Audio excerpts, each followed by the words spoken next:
はい、皆さんこんにちは。今日もクラウド3始めていきたいと思います。よろしくお願いします。よろしくお願いします。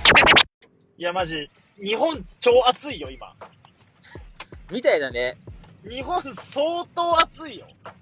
みたいだね。だってまだ7月の2週目とかでそれだったらもう怖いね。なんか、やっぱ、人に会うたんびに、今年やばいね、今年やばいねとかって言ってて。あ、そうなんだ。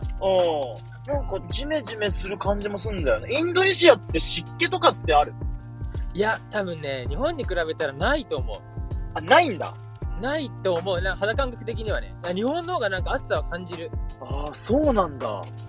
インドネシアは一年中暑いけど、こうなんか日本の夏に比べると、ジメッとしたなんかうわー暑いなっていう感覚にはならない。はい。肌感覚的にはやっぱ日本の方が暑いなって感じると思う。はい。それって湿気もちょっと高いから湿気も相まってってこと？そう。そんな気がする。あ、じゃあそっちは結構過ごしやすい夏なんだ。まあどうなのかな。なんかちょっとなんつうのかな。暑さの感覚がちょっと違うから一概に言えないんだけど。ああ、なるほどね。違う。まあただね、日本の夏の方が、こう、うわ、暑いわって感じはする。ああ、そうなんだね。ただね、俺ね、日本のね、夏も4年くらいね、経験してなくて。そうだね。そうだね。そう。俺が帰るときはもう大体4月、5月とかだから。そう、ちょうど夏の前にまた戻ってきちゃうことが多いからさ。結構ここ何年かでも暑いんじゃないかな。あ、でもまあ、そうなのかもしれない。なんかそんなニュースも見るしね。そう。海沿いを走りながら思ってるこの頃なんだけど。ああ。そう。でも、バリとかってさ、観光地で、ね、グアムとかハワイとかバリみたいに言われるぐらいだから、暑さみたいなところは相当暑いんだろうなと思ってたけど、またちょっと違うんだね。まあ暑いは暑いよ、やっぱりタイもインドネシアも。ただそのなんか暑さの、まあ湿気もそうだけど、ちょっとなんか暑さの感覚が違う気がする。ただなんか今俺さ、英会話を毎日やってるんだけど、結構その先生がフィリピンの先生が多くて、フィリピンの人と話すこと多いんだけど、なんかその先生も結構ね、口揃えてね、今年暑いって言ってる。あ、そっちで？そう、フィリピンもなんか今年暑いんだよね、みたいな。そう。あ、じゃあ日本じゃない、地球全体でちょっとそんな感じなんだ。いや、わかんない。なんかね、でもみんな言ってんだよね、フィリピンの人が。へー、面白い。そう。まあでもな、アフリカの先生とかもいるけど、まあ彼らは彼らで暑いって言ってるけど、まあだから、てか暑い国の先生しか先生しかあんま合わないんだけど。本当だよね。そう、大体始まりの会話が、暑いよこっち、みたいな。インドネシアはどうみたいなことから始まることが多い。ちなみに英会話っていうのは、チームがつけてくれるの？あ、違う、もう自分で、DMM の英会話ってわかる？そう、自分でパソコンで調べて入って、あ、そっか。じゃあもうちゃんと毎月お金払って、みたいな。そう。で、毎日やって、パソコンで、みたいな。テレビ電話で話すみたいな感じ。やっぱ上達してる？いや、わかんないんだよね。まあ、さ、そんな一気に上達するもんでもないと思うから、まあ本当に積み重ねて、一日もう本当1単語でも2単語でも、とにかく覚えて、で、あとはもうその場で使ってみて、まあ1年後に自分が成長したって感じれればいいかなと思ってやってるから。そう、ただね、昨日先生がね、昨日フィリピン人の先生だったんだけど、昨日の先生は初めての先生で、で、まだ自分のこと何も話してないのに、なんか健三の英語はちょっとタイとかマレーシアなまりアクセントあるねって言われて。そう。日本人のこう英語アクセントっていうよりも、そう、タイとかマレーシア寄りだねって言われて、そう。で、俺なんで分かったのって言ったら、いや、なんかこう、やっぱ自分にもいろんなさ、生徒がいるわけじゃん。彼にも。で、そうするとやっぱり国によってアクセントが違うわけ。で、その健三の英語のアクセントは、そっち寄りだねって言われて。すげえ。そうで、俺はまさしく、俺はもうタイに行くまで英語なんか、トゥモローもイエスタでも分かんなかったから、もうただひたすら、ね、もう会話で英語を今覚えてたからさ、やっぱ俺が会話した人はやっぱ現地のタイ人だったりとか、まあ今で言うとインドネシア人だったらもちろん外国人も喋るけど、そこで習った英語じゃん。だから無意識に多分こうタイ語だったりマレーシアだったり、インドネシアだったりこう東南アジア英語のアクセントになっちゃってたみたいで。すげえ。そうで今日の先生今日午前中受けたんだけど、その先生は何回かやってる先生で、で昨日こんな風に言われたんだけどやっぱりそう思うって俺が話をしたら感じてたよみたいな。そうで俺がちょっとそれ直したいなって話をしたら、いくつかこんなことがやったらいいんじゃないっていう話をしてくれてアドバイスしてくれて、でちょっとそれも含めて試してみようかなっていう感じ。それって何？それイントネーションのところ直すべきところって。いやそれがいい悪いって言われたわけじゃないんだけど、そのアクセントじゃない、なんかこうやっぱさ、同じ英語って言ってもイングリッシュだったりさ、アメリカのアクセント、オーストラリアアクセント、イギリスアクセントといろいろあるじゃん。そんなような感じで、やっぱこうタイとかインドネシアとかで英語喋れる人も多分その国のちょっとした訛りがあるんだよね。でもなんか俺も確かに言われてみると自分のことはあんま分かんなかったんだけど、タイ人が喋ってる英語とか、フィリピン人が喋ってる英語とかインドネシア人が喋ってる英語とか少し分かるやっぱり。あ、そう。イギリスとかイギリスだなとかアメリカだなっていうのもなんとなくやっぱ分かる。ちょっと違うんだよねアクセントが。あ、そうなんだ。そうだからなんか面白いよね。だから俺毎日さ先生選べるんだけど、基本的にはもう毎日国が違う先生を選んでるわけ。だからフィリピンだったり、アフリカのガーナとかセルビアとか、とにかくほんといろんな国。そうだから同じ国の先生にずっとこう喋ってたらどうしても無意識にそのアクセントになっちゃうだろうし。なるほど。引っ張られないために。そうでやっぱ男性女性の先生も分けたりとかして、そうした方がこうなんかいろんなさトーンとかさ速さとかも違うから、先生の。だからなんかこういろいろ自分なりには変えてやってるつもりなんだけど。面白いね。企業案件みたいになってるけど、そのやつは毎日いろんな先生を選べる。そう、毎日自分で予約して授業を受けるんだけど、そう自分で先生選べて、また時間によっても先生違ったりするから、そう時間とあとどういう教材を使って勉強したいのかとか、ただ普通にフリートークで話したいのかとかさ、選べるんだけど、そういうのをこう自分でチョイスして受けるみたいな感じ。めっちゃ面白い。いいね。面白いね。おもろい。なんかそういう仕事も面白そうだな。いや面白いよ。やっぱなんかいろんなさことも聞けるじゃん。そうだよね。そうだから英語学ぶのももちろんそうだし、そっちのいろんな国文化だったりさ、その考え方もそうだし、すごい面白くて、数日前に受けた先生がナイジェリアかな、ナイジェリアの先生、男性の方で、一つなんで日本人って女性に対して綺麗だねとかちゃんとストレートに伝えられないのみたいな感じ言われて、ナイス、面白いじゃんそれ。そうでちょっとなんか俺の感覚的には日本人でタイだよねみたいな、例えばなんか彼が飛行機乗ってて、綺麗な CA さんがいたらちょっと止まって一言言っていいですかって言って、あなたすごい綺麗ですよって普通に伝えるし、あなたの髪の毛が綺麗ですねとか、あなたの着てる服が似合ってますねとか俺ストレートに言うけど、やっぱ日本人はそういう感覚がないんだけどやっぱりそうなのみたいな。すげえ。そうでも俺は別に変な風に思ってるわけじゃなくて、自分がそう思ったから相手に伝えてるだけだよみたいな。そうやっぱそういうのもさ、なんかこう日本俺らの感覚で言ったらちょっとこう、そうだね、なんだろうな、日本で綺麗だよねとか言うのってちょっとこう抵抗があるじゃん。あるね。そうでも彼らはそういう変な意味じゃなくて、綺麗だと思ったら綺麗って言うし、かっこいいと思ったらかっこいいと思うし、服に合ってると思ったらそれはストレートに伝えるしみたいな。でもそれって大事なことだなっていうのをさ、俺も思うから。大事、素敵、その感覚ね。っていうこともなんかそういうの英会話を通して学べるから。ちなみにちょっとその英会話の教材名前言っとこうよ。もしかしたら企業案件来るかもしれない。DMM 英会話。DMM 英会話。いいね。ぜひ、DMM さん、企業案件ください。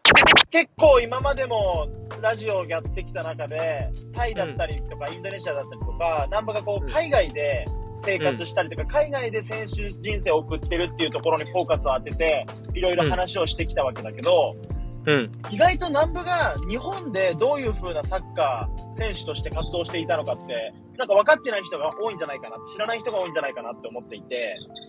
確かにね。そう。てか、そもそも南部はいくつの時に一旦プロになって海外に行ったの、みたいなところって多分分からない人っているじゃん。そう。だからこれをちょっと今回何段階か、結構南部は移籍してきた人だから、チームごとに分けて、話ができてくるといいかなと思っていて。ああ、いいね、いいね。そうそう。なので、今回は第1弾、プロ、最初、自分のプロ初チーム。うん。っていうところで、ちょっと話できるといいかなと思っていて。いやー、水木の MC 力素晴らしいわ。いや、やめろって、そんな褒めたことないじゃん、お前。怖えよ。いや、マジで、俺ができないことをやってくれてるからありがたいよ。やめろ、お前、脅されてるみたいで、なんか、お前。やめとけよ。感謝してもしきれないよ。やめろ。最初の、まあ、大学に通ってて、大学でサッカーやってて、卒業と同時にプロになったの。そう、大学卒業して、カターレ富山っていう J3 のチームに入団して。はい。カターレ富山ね。そう、そこがプロの初めてのクラブかな。おー。じゃあ、南部は最初は J3 だったんだ。そう、J3 スタート。J3 って、いつからできたっけ？ J2 の下だよね。多分なんだけど、俺が入団したのが2015年なんだけど、その年か、その1個前の年だった気がする。あ、そうなんだ。だからできたばっかのタイミングだったんだよね。はい。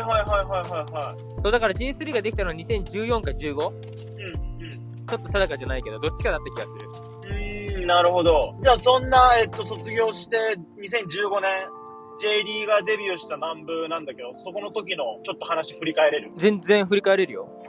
最初、チームにもちろん入団するきっかけぐらいから聞こっか。実際オファーだったのかみたいなところもちょっとみんな気になるもんね。まあきっかけは本当に、俺大学卒業して何にもチームなくて。あ、もう卒業したんだ。ごめん。その大学4年生の時に、卒業するまで本当にチーム見つからなくて。どうしようかって考えている時に、そのカターレ富山のキャンプだよね。指導するタイミングで合宿をするんだけど、各クラブが。そこにこう、練習生として混ぜてもらったわけ。それは紹介？いや、それは当時のカターレ富山のスタッフに、俺が昔お世話になってた方がいて、で、その方が、ちょっと練習参加するかって話をしてくれて。なるほど。で、その代わり、1日で帰らされるかもしれないし、2日、3日入れるかもしれないし、それは本当にお前のパフォーマンス次第だからって言われて、そう、で、キャンプに合流させてもらったんだけど、結局、1週間ぐらいチームには合流させてくれて、で、その時のパフォーマンスを監督が評価してくれて、入団が決まった感じかな。そうなんだ。じゃあその練習生の時のプレーが評価された。そう。じゃあその時の南部の気持ちは？まあ、素直にほっとしたかな。その自分の死活問題だから、やっぱクラブがサッカーする場所がなかったらサッカーできないし。そうだからまあ、第1話ほっとしたっていうのと、あと、そう、そのカターレ富山に入団した時に、ポジションをディフェンスでやることになったの。そう、今までは攻撃の、まあ本当は点取る立場のポジションだったんだけど、そのカターレ富山に入団させてもらった時は、その監督がやっぱディフェンスの選手として取ってくれたの。できんの？ディフェンス。いやもう全くできなかった、その時。やっぱそうだ。できなかった。全然わかんないし、やっぱり。そう、ただからディフェンス登録として入団させてもらった。センターバック？まあね、右サイドバックだったり、左サイドバックやったりとか、まあ、時にはセンターバックもやったし、基本的にそのセンターバックのこのディフェンスラインのどこかをやることが多かった。その時のディフェンス登録だけど、まあ、入団できたっていうところは、どういう感じで、どういう受け止め方を？その時監督がちゃんと伝えてくれたんだけど、上手い下手は一回置いといて、気持ちを前面に出すとか、その出るか出ないかのボールをこう、最後に諦めずに追いかけるとか、なんかそういう気持ちを持っている選手がこのチームには足りなかったんだけど、お前にはそういうものを感じたから契約することにしたみたいな感じで言ってくれた。なるほど。そういう評価だったんだ。そういう風に言ってもらえて契約したかな。さあ、そっから南部のプロサッカー選手人生が始まるわけだけど、どういう生活リズム、どういうスケジュールで動いてる？ありがたいことにそのカタール富山は練習が結構ハードで、で、監督自身も日本一練習するぞって言ってるぐらいの方だったから、週にね、2部練が多分3回ぐらいあって、アフ明けの日は3部練だったし、ほぼ毎日練習、もう朝起きて練習して、ちょっと昼休憩して、午後練習して、夜ご飯食べて、ケアして寝るみたいな生活を1年間続けた。3ブレンと2ブレンを具体的に言うと3ブレンっていうのは、休み明けの日なんだけど、午前中練習して、昼休憩して、で、午後また練習して、で、練習終わった後そのままジムでの筋トレみたいな。そう。で、結局もうそれも本当に時間が、筋トレ終わるのが9時、8時半とか9時とかになっちゃうから。あ、そんな感じなんだ。そう、だからもう終わってすぐご飯食べ行って、でも帰ってきて、交代浴とか、体のケアして、もうすぐ寝るっていう感じ。チームとしての2ブレンは週2回だったんだけど、俺は全く試合に絡めなかったこともあって、コーチがね、マンツーマンだったり、俺以外の選手1人2人捕まえて、個別で走りを見てくれたりとか、なんかそういう風に別でまた練習を組んでくれたから、それも含めたら3回か4回はもう2ブレンだったから。ああ、なるほどね。じゃあそもそも2ブレンっていうのは、あんまりプロの練習だとあんまないんだ。あって週1回じゃないかな。あ、そんな感じなんだ。あって週1回だし、基本的にはあんまりやんないんじゃない？で、そんな中でちょろっと話が出たけど、試合には出れなかった。試合にはね、絡めてないね。リーグ戦何試合ぐらいあったんだろう。リーグ戦わかんない。30から40の間どっかか忘れたけどあって、じゃあ35だとして、35ぐらいあって、俺が出たのは2試合しか出てなくて、しかも途中から。で、ベンチに入ったのも、その2試合含めた5回ぐらいかな。だから後の試合はほぼっていうか全部ベンチ外。ベンチにも入れないっていう感じ。なるほど、なるほど。そこら辺で今振り返ってみるとどういう自己評価ちょっと掘り下げてほしいんだけど。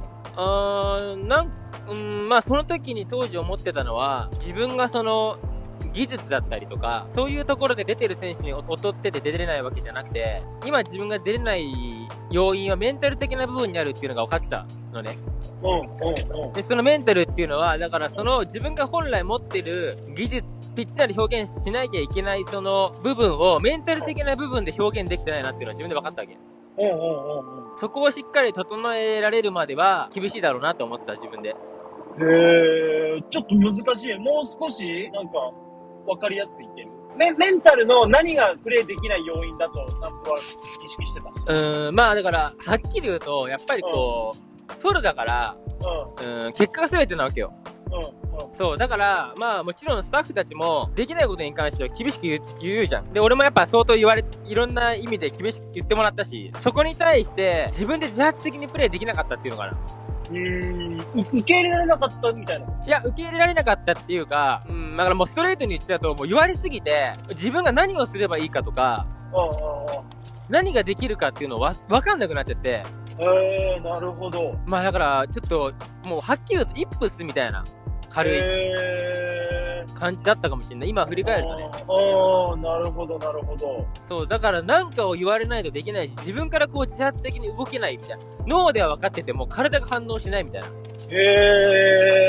ちょっと1年目からのこの話は結構面白いね。そうだね。だから、その時は我慢しなきゃいけないなと思ってた、自分の中で。いや、自分のそのメンタル的な部分が、しっかりちゃんと自分でコントロールできて、脳で考えて体が動くじゃなくて、考える前に体がしっかり反応できる状態に体と頭を持っていかない限りは難しいだろうなっていうのは自分では感じてた。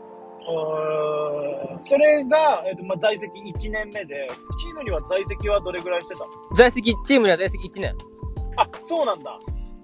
その年だけ。なるほど。はい。じゃあそのカターレ富山のところでは、もう最初から最後までそういう状態だったの？どっかではちょっと道が開けた部分はあったの？そうだね。ほんと最後の最後、1ヶ月2ヶ月ぐらいは、少しずつ本当に体が勝手に反応するようになったというか、そういう状態にはなったけど、まだ自分が理想としているというか、そういうプレーをできたのはなかったから。なるほど、なるほど。それってなんか自分の中ではどうちょっと解決できたみたいな原因って理由みたいなのあったりする？結局その1年で俺の中では解決できなくて、1年通してなかなかそこを乗り越えられなかった部分はあるんだけど、逆に自分がそういう原因で今自分の持ってる力を表現できないっていうのが自分の中で分かったつもりだから、なんか無理に焦ってなんかいろいろやらないで一つ一つできることをやって一つ一つなんか問題をクリアしていこうマインドでいたから、なんかねそこに対してねなんか焦りみたいなのはなかった、あんまり。そうなんだ。1年目の中でもそういうイップスみたいな状態になったけど、焦りみたいなのはなかったんだ。なかったね。あと一つ自分で言い聞かせたのは、もうこの際試合出れないし、一つだけでも自分が誇れるものを持とうと思って、一番練習しようと思って、チームの練習はまあ週3回ぐらい2部練だったけど、それ以外の日ももう自分で課題決めて、毎日その課題を練習してた。そうなんだ。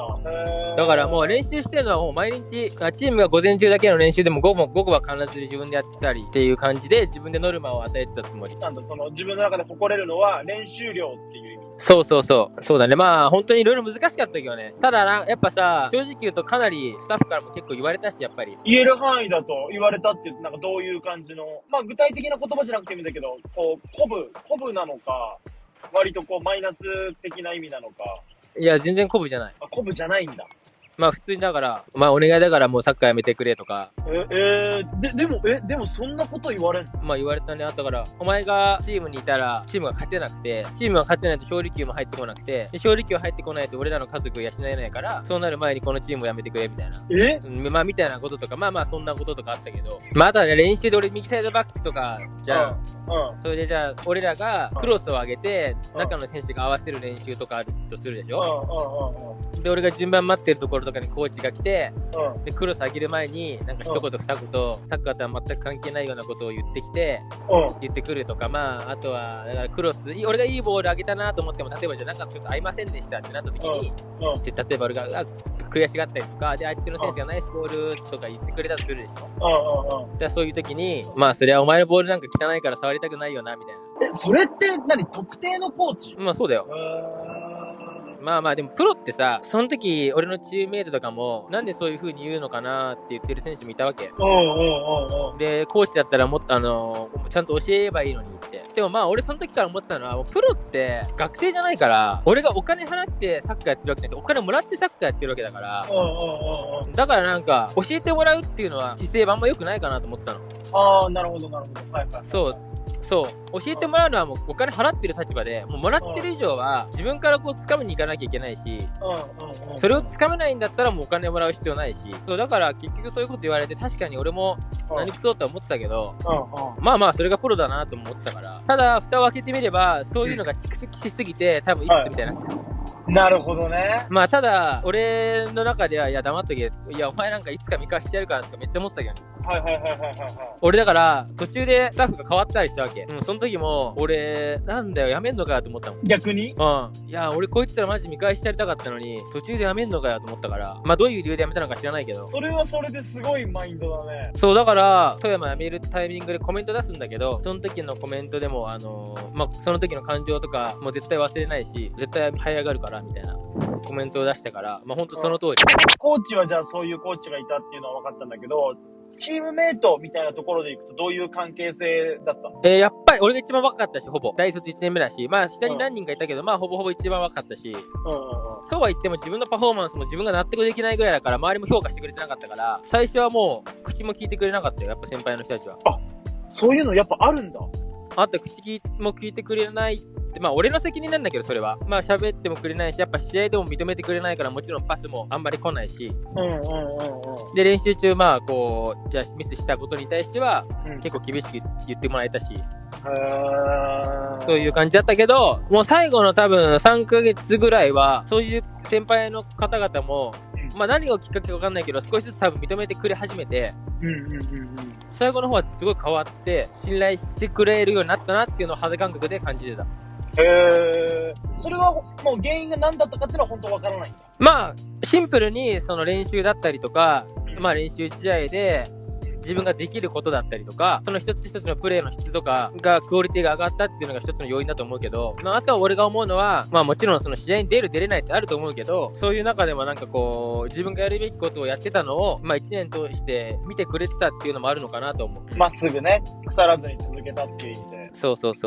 ただ俺がその富山で出れなかったけど、本当に行ってよかったなっていう風に思うのは、プロ1年目で変にこう試合に絡めちゃって、で、よし、じゃあ J リーガーだ、みたいな。っていう感覚になるんじゃなくて、一回本当自分の全てをぶっ壊してくれたというか、本当にプロの厳しさを教えてくれたし、その中で、やっぱ練習も本当に量もすごいやってくれたから土台ができたし、そのメンタル的な部分で、こういう風にメンタルでいないとプロでやっていけないなっていうのも分かったし、一方で、全く試合出れなかったけど、俺プロでやっていけるなって思ったわけ。それはどういうこと？だから一緒に練習してて、技術的な部分もそうだし、選手たちのメンタリティ、分かるじゃん、マインドも。そこの部分もそうだし、あとはそのサッカーに対する向き合い方もそうだし、そういうところも含めて、出れなかったけど、プロの世界で俺は生きていけるなって思ったから、だから本当になんかね、その1年はね、富山での1年は俺はめちゃくちゃでかい。なるほど。今振り返ると、そういう風に思う。あとは、やっぱ試合出れなかったさ、チームのやっぱイベントとかに参加する回数も多かったの。イベントっていうのは、例えばさ、じゃあ試合当日に出れない選手で、サポーターと一緒に、例えばじゃあ、商店街回るとか。そういうのあるんだ。はいはいはい。そう、あとなんかこう、幼稚園に行ってサッカーを教えるとか、小学校行くとか。あとスポンサー周りとか。そう、たまたまその時の当時のカタールというのは、こう、本当にそのイベントごとが多かったの。で、やっぱ自分も試合出れないっていうのもあるし、その時当時大卒とかだったから、やっぱそういう世界も見てみたいなと思って、自分の時間が許す限りはなるべく行くようにしたの。やっぱそうするとさ、どういう人たちがいて自分たちの試合が成り立ってるとかさ、どういうボランティアの人たちがどういう気持ちでボランティアしてくれてるとか、その俺らがさ、ただサッカーやれてることがどれだけ幸せなのかみたいなのもわかるじゃん。なんかそれがなんか俺にとってはめちゃくちゃありがたかった。面白いかも、それ。社会をね、別の社会を知るみたいなね。そう。なんかそういうのがさ、試合にずっと出てたら、そういうのって参加できないと思うな、あんまり。そうだね。しかも変にただのサッカー選手みたいになりそうだよね。そう。だから俺は逆に出れなかった時に、実際にそういう場にもいろいろ行ってみて、本当にいろんなことを見てたから、なんか本当に良かったなって思う。なるほどね。なんか若干ちょっと今の総括はまとめてくれちゃった感あるけど。でも、ちょっとまた話ちょっと戻っちゃうんだけど、俺が1年通してディフェンスをやってたっていう話したじゃん。俺、マジでもう本当恥ずかしい話なんだけど、なんかね、その当時富山に所属した時に誰か俺のサッカー仲間と連絡を取ってることがあって、でその時に、健三調子どうみたいなことを言われたわけ。LINE 上で。そして俺調子いいんだけど、俺ディフェンスだから出れないんだよね。前だったら出れると思うんだけどって返信してたの。俺、それがほんと自分で恥ずかしくて、そんな出れるわけないわけよ、前でも、後ろでも。今、その自分が与えられたポジションで試合出れないやつが、そんなたらればで他のポジションだったら試合出れますとか。なるほどね。そんなことはないわけ。ただ自分がそういうマインドでいたことは確かじゃん。その内容が見えるに残ってるんだから。だからそういうマインドで少しでもいた自分がめちゃくちゃ恥ずかしくなってる。尖ってるね。尖ってるよね、それね。そう、ただ現実から逃げてるわけだから、そんなの。なるほど。ただそれはすごく恥ずかしいなと思ったし、あと1年間ディフェンスをやっててすっげえ良かったなと思うのは、今まで攻撃しかやってこなかった俺がディフェンスになると練習とか練習試合で対峙する相手がフォワードになるわけじゃん。今までは俺はディフェンスの人と対峙したのに次はフォワードの人と対峙するわけじゃん。なんかそうすると自分がやられて嫌なことってめっちゃあるの。フォワードにこれやられたらめっちゃディフェンスって嫌なんだなみたいな。そう、例えば足元がめっちゃ上手くても足元でバック受けてなんかこねくり回してなんかテクニック見せびらかしてるような選手ってディフェンスからするとあんまり嫌じゃないの。やらしとけばいいし。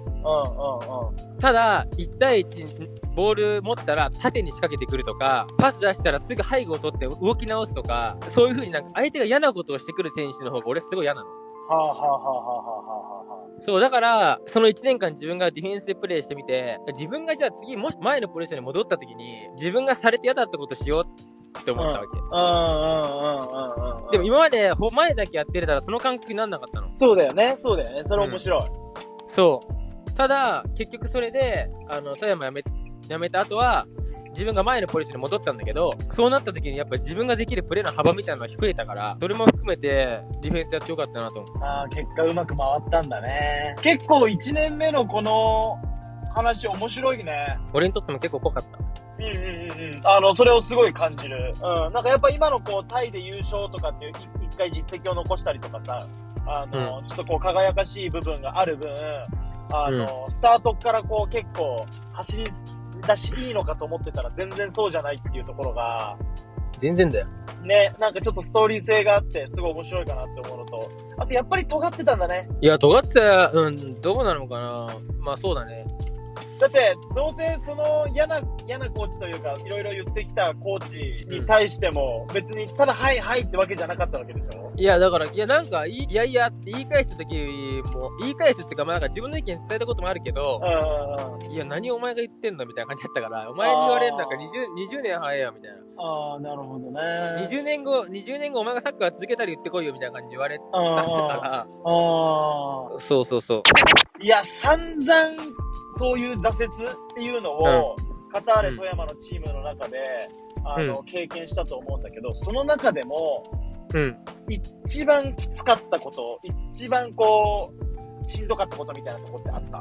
二つある。そうだね。一つは、その俺がベンチに入って、ホームで。で、なんかその試合の週の準備期間では、なんか途中からでも出場機会がありそうな感じだったの。そう。で、やっぱプロになったし、そういう出れるチャンスがあるんだったら、自分の親には見に来てほしいなと思ってたわけ。で、東京富山です。まあまあ距離もあるし、そんな簡単にも来れないじゃん。そう、だからこのタイミングだなと思って、試合にお母さんとおばあちゃんを呼んだわけ。そう。で、やっと親の前で、プロでピッチで立ってる自分を見せれるかなと思ったんだけど、まあ出れなかったの。で、その時の悔しさというか情けなさみたいのは、今でも忘れないぐらい悔しかった。確かにね。呼んだけど。もう一つは、リーグ最終戦で、最後にサポーターに1年間の挨拶みたいなのをするの。で、それ挨拶が終わった後、一人こうなんかこう、ぷにょぷにょのボールちっちゃい野球ボールぐらいの大きさのボールにサイン書いて一言書いて、サポーターにそれを投げてプレゼントするみたいなのがあるんだけど、その時に俺2つボール持ってたわけ。で、サポーターの方でバーって挨拶行くじゃん。それとサポーターが、ボールちょうだいみたいな感じでこう、言ってくるの。で、俺もボール持ってて、ケンゾーみたいな感じで何人かに言われたから、俺がその人たちに向かってポーンってボール投げたの。そしたら、誰もキャッチせずに、ポトンってボールが観客席に落ちて、それがコロコロコロコロって下の方に落ちてったの。マジで？そうで、誰もキャッチせずに落ちてったわけよ。で、それを俺が下から見てるわけじゃん。で、その時に、なんだろう、めちゃくちゃ悔しかった。だってケンゾーって呼ばれてたわ。言ってたんだけど、多分、他の選手が投げたボールの方が、まあ、俺なんか出てないし、別に俺なんか多分欲しくないわけよ。ただ多分誰かが投げたボールとかに目いっちゃってて、誰も俺のボールをキャッチせずに。マジか、それ悔しいね。そう、下に転がってって、誰が取ったか分かんないけど、俺が見てる範囲ではもうボールはもう下に転がって、どっか行っちゃってたから。だからその時は悔しいっていうか、まあ本当サポーターも含めて、マジ絶対見返してやろうと思ったけどね。すげえ話、それ。まあね、面白いって言っちゃ悪いのかもしんないが。全然いい。もう、全然いい。いや、面白いでしょ。面白いっていうか。すげえ濃いな。まあその2つは特に印象残ってるかな。やっぱ試合出れないとかの悔しさはもちろん毎回あったけど、やっぱ特にその2つが俺の中では印象残ってるかな。まあただ、本当になんか俺が今だからこそ得られるのは、本当その富山の1年を通して感じたのは、本当マジで無駄なことってないんだなってめっちゃ思って、なんか全てが繋がってるじゃないけど、まあ試合に出ようが出まいが、なんかやるべきことをやってれば、その先に繋がるっていうのを感じたから、逆に自分が試合出れなかったからこそ、俺必ずこの経験を自分がどうにかひっくり返して、ちゃんとしたストーリーに繋げたいなと思ってたわけ。そこで俺が適当にフラフラってその後サッカーやってたら何も続かないけど、なんかでもちょっとでも残せれば絶対それが笑い話になって一つのストーリーになるじゃん。なる。わかる。だからその富山での1年を必ずストーリーにしたいなと思ってたから、その富山での1年は本当に俺は良かった。本当にみんなに感謝してる。その富山に関わってくれた人に。いい締めですね。ただ、もう富山には行きたくない。サッカーに。富山の街はめっちゃ好きだけど、あんまいい思い出がないから、富山の仮に例えばないと、まあないけど、富山からオファー来ても行きたくない。ちなみにそのコーチは今もいるの？いない。いないんだ。なるほどね。まあ素直な気持ちでした。そうだね。面白かった。相当1年目濃かったけど、その後のストーリー若干触っとこうか。1年目がちょっと苦しいところがあって、その後、カターレ富山は1年しかいなかったんだよね。1年しかいない。そうだよね。だから、そうすると2年目っていうのは別のチームに移籍できたんだ。そう。そのカテゴリーを1個下げて、チームに移籍した。はい。なるほど。カテゴリーが1個下がるってこと？ J3 の下ってこと？そう、JFL っていうカテゴリーのチームに移籍した。あ、そうなんだ。JFL、あ、それもなんかまた次の流れからすると面白そうだね。そうだ、まあそれにも理由があるから、次の回とかでそれ話せるべきだ。まあちょっと触りだけ言っとくと、そのさっきも言ったけど、自分がなんで試合に出れないかっていうのを自分の中で分かったつもりだから、自分が楽しくサッカーに向き合える状態に持っていかない限りは、自分はサッカー選手としてこれ以上やっていけないなっていうのを分かってたから、でカテゴリーとかにこだわらないで、まずは一回自分ともう一回ちゃんと向き合える環境に身を置こうと思って選ばせてもらったチームがその JFL っていうカテゴリーのチームだった。そうなんだ。はい、それでは今回も聞いてくださりありがとうございました。クラウド3では Twitter をやっているので DM や何かしらのコメント常にお待ちしております。はい、今日も聞いてくださった皆さんありがとうございました。ありがとうございました。またねー。はーい。